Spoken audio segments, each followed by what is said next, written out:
One of these cars will break your heart, but in the best way possible. On one side, we've got the Nissan GT-R R35, the Godzilla of modern performance. On the other, the Toyota Supra MK4, for the nostalgic hero that probably had more posters on bedroom walls than any rock star in the 90s. Today, we're not just talking numbers. We're talking about which one still rules the track in 2025. And trust me, the answer isn't as obvious as you think. The GT-R R35 was born to scare supercars twice its price. It's the car that made Ferrari owners sweat in their tailored suits.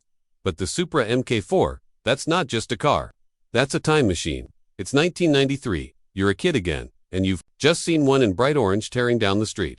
Probably followed by the sound of someone shifting way too early just to show off. Both of these machines carry legacies that make enthusiasts weak in the knees. One represents cutting-edge Japanese engineering. The other, pure unfiltered driving joy. Let's talk performance.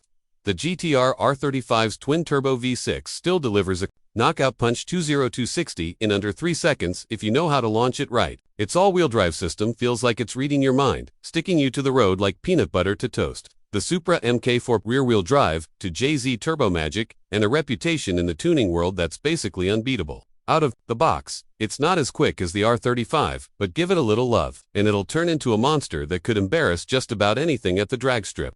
But all that speed won't matter if you can't sit in it for 5 hours without crying. Comfort-wise, the GT-R feels like a tech-filled fighter jet cockpit, firm but livable, with modern infotainment, climate control that actually works in summer, and enough sound insulation to keep you sane. The Supra, well, it's from the 90s, it's comfortable in that analog, old-school way. But don't expect massaging seats or a big touchscreen. It's more road trip with your best friend than business class lounge. Value for money. The R35 gives you supercar performance for a fraction of the price of Italy's finest, but maintenance can sneak up on you like a ninja in the night. The Supra MK4 prices have gone wild in recent years, and clean examples cost as much as some houses, but the running costs surprisingly reasonable, especially if you treat it right and don't try to squeeze 1,000 horsepower out of it on day one. Reliability-wise, both are solid, but the Supra's to Jay-Z engine is basically bulletproof. Now, the emotional side, because let's be honest, you don't buy these cars just to get to work. The GT-R says, I'm here to win. It's a machine for the driver who wants precision, control, and bragging rights at every track day. The Supra says, I'm here to have fun. It's playful, it's raw, and it's the kind of car that gets you waves from strangers at gas stations. The R35 is like a champion boxer, disciplined, ruthless.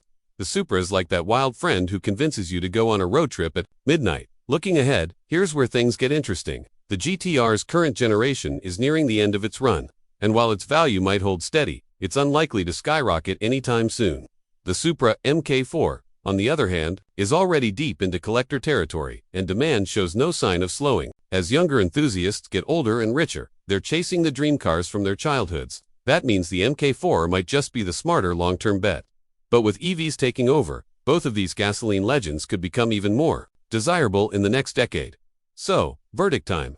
If you're chasing lap times and want a car that feels like a cheat code for speed, go with the GT-R R35. If you want a car that makes every drive feel like a scene from your favorite car movie, the Supra MK4 is your pick. For collectors, I'd say Supra, it's aging like fine wine. For daily driving with supercar thrills, R35 all day. But really, both will put a stupid grin on your face every single time you hit the throttle. Now the only question left is which set of keys you'd grab if they were both in front of you. Ask ChatGPT.